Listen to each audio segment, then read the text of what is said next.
Hörður Másson, sigur á IBVF í 8. bikarsins. Hvernig varst þið leikurinn spilast? Byrjaði illa, þeir voru 8-3 yfir, en svo fóru að berja þeim hörð og fórum að skora og fá markvislu. Það gekk þetta. Akkurat, það kemur þarna kafli í fyrri hálfleik sem í 14 mínútur sem IBVF skorar 1 mark.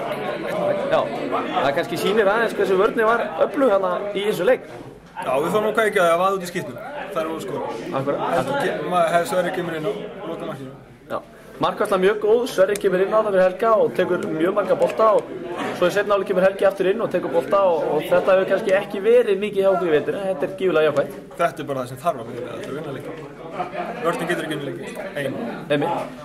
Húsið Vatnaskurður var fullt í kvöld og áhorfendur létu vel í sig að heyra að þetta er væntanlega sem að það. Þetta er gríðarlega gaman, það er bara allt annað að spila svona leiki. Það geta fagnað upp í stúku og sé öskrað. Akkurat, einhver óska mótir í undanúrslitum? Það var IR og Akureyri og Stjarnan. Það var alltaf 15 Já. Fyrst þetta. Akkurat. Hörður Másson, þakka að kærlega fyrir. Takk.